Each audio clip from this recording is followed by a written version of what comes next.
This is Nick Douglas for Adventures of a Sailor Girl at the Cruising Yacht Club of Australia. A few weeks on with Stacey Jackson. I mean, what's been happening with you guys? You've been out training? Yeah, it's been a busy few weeks since we last saw you, Nick. We've been out in the harbour, we've been doing plenty of sailing, we've been offshore. We've done our 24-hour qualifier for the race.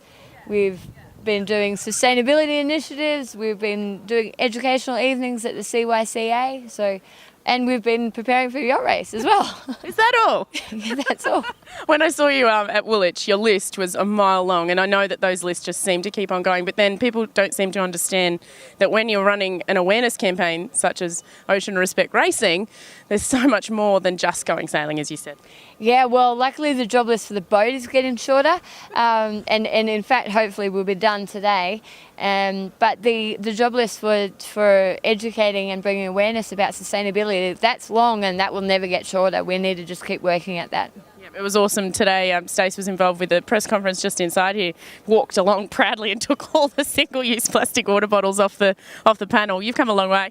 I feel like I see plastic water bottles or takeaway coffee cups on tables and I feel ashamed to see it or embarrassed for the person who put it there, and hopefully everyone will start to feel that way soon. Yeah, no, I did the same thing this morning. I went in, I realised I'd forgotten my keep cup and I couldn't even buy a coffee.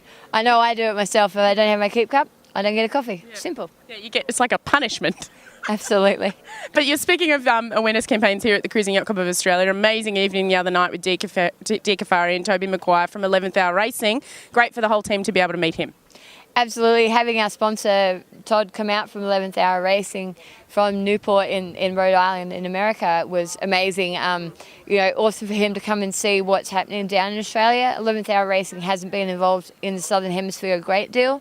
So it's nice to sort of spread his wings here, and I think they'll be keen to stay involved with Australia. Yeah, I hope so. I actually saw Charlie Enright in the bar before. He's doing the Hobart as well, speaking of 11th Hour. Yes, my old skipper from Vestas 11th Hour Racing. I saw him very quickly too, so we've gone from teammates to opposition. Yeah, take it on. But then I know there was also a clean-up initiative with Clean Up Australia as well on the harbour during the week.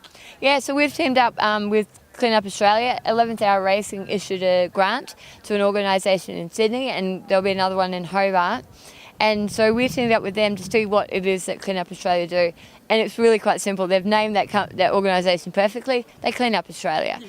So we went to a beach in Sydney Harbour, which as we were arriving by boat, we were like, wow, this is beautiful. How nice is this beach? We got on it. It was terrible. It was dirty. It was gross. So we literally took our bags and we collected the rubbish, and we sorted it into plastics that can be recycled, soft plastics that perhaps have broken down too much, which will go into waste.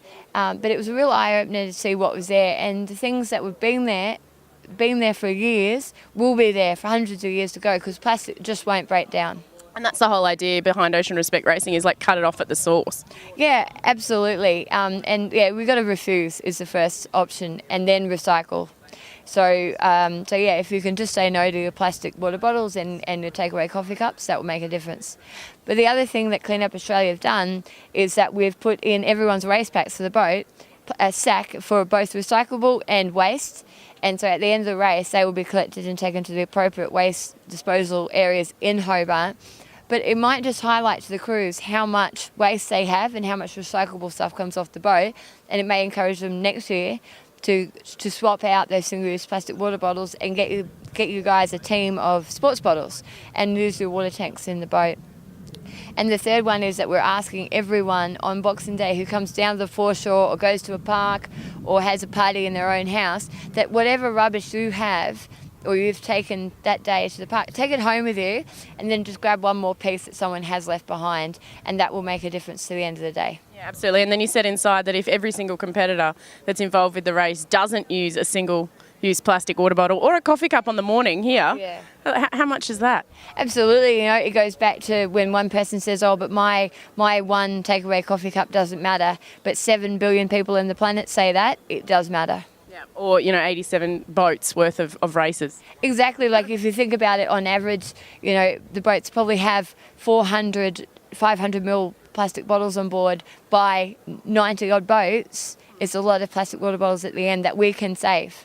And if they really, really want to help reuse and recycle, they can get in touch with Stacey to get one of her awesome Naughty Bag water bottle holders, which are just brilliant. Yeah, great plug. Thanks, Nick. Naughtybags.com.au. Awesome. We'll see you in Hobart. Thanks very much, Nick. You're welcome.